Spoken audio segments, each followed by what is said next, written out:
Hi, everybody. This is Kimberly, and yes, my hair is a mess. If I had enough hair to do a messy bun, it would be a messy bun. So we'll just call it a messy spike haircut today, okay? So, good morning. I'm in such a good mood. Um, so I wanted to do a video, but I don't guarantee always doing a video in a good mood. I want to just be as real and personable and downright raw in a non-vulgar way and as nice as possible. So today is Friday. It is July 31st of 2020, and we are currently still in COVID-19 mode. Ugh. Anyways, I wanted to do a short little video about my weight loss surgery journey. So in 2014, I weighed 500 pounds. Yes, that was me, 500 pounds. I was in a size 5X t-shirt, and those were really like stretched to the limit. And a pair of jeans, I couldn't even buy a pair of jeans, not even at Lane Bryant's. They just didn't have my size. So I wore a lot of sweats or like pajama bottoms that, I would just cut off, and that was my shorts during the summer, but they were still hot. So I started the process of deciding to have the sleeve done in January of 2014, and I had some complications with my heart test that had to be done. So I wasn't able to get surgery in July of 2014, but I did get cleared to have surgery September 30th, 2014. So I had the sleeve done. And the very next day, I started having issues with acid reflux, really bad. So fast forward, I did lose a good amount of weight right away, and then it's just slowed down. But I continued to have the acid reflux problems that they were so severe that I went from one medicine to 7 medicines.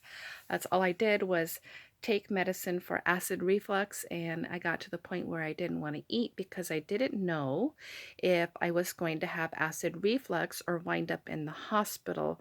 I actually was admitted 3 times for acid reflux. Yes, you can and will get admitted for acid reflux if it is that severe, which it was severe.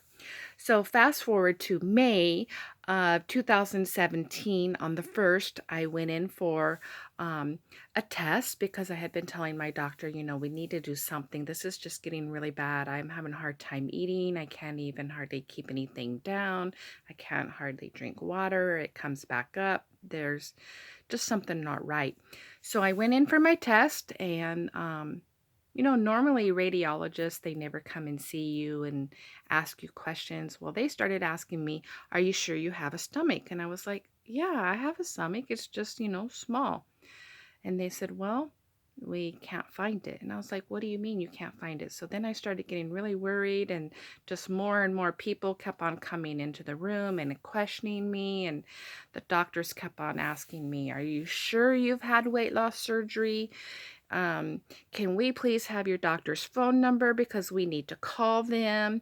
And so finally, um, the radiologist came and, took me off the table and said, "Can you come in this room? And we want you to, can you tell us where your stomach is on this machine, imaging machine?"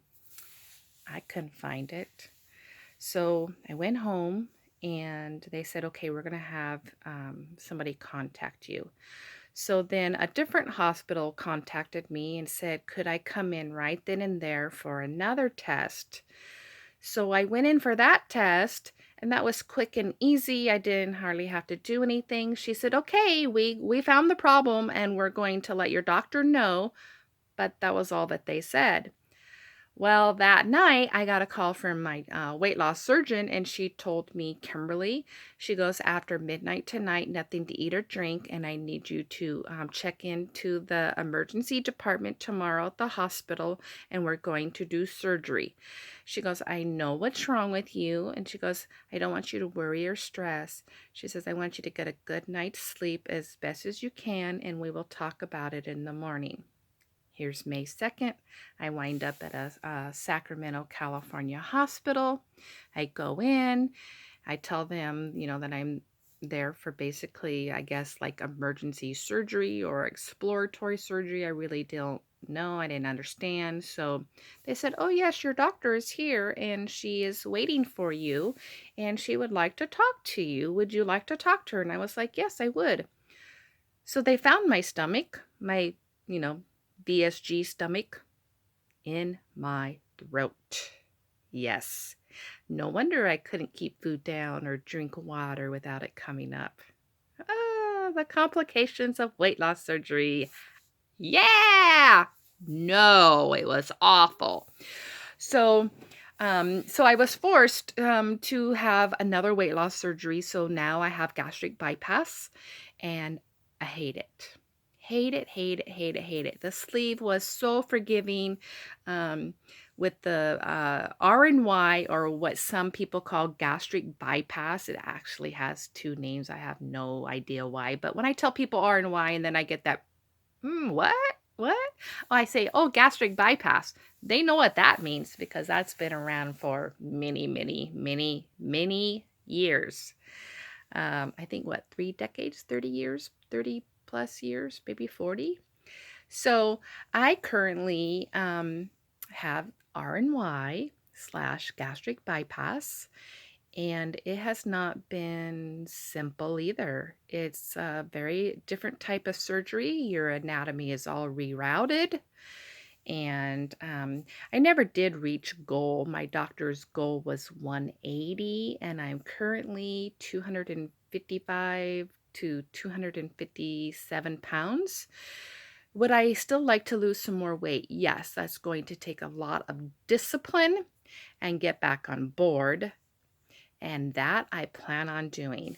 So that is my little journey and story about weight loss surgery, and I hope you enjoy. Please like the video and subscribe, and if you would like to know anything else, please leave a comment down below. Thank you. Goodbye from Northern California.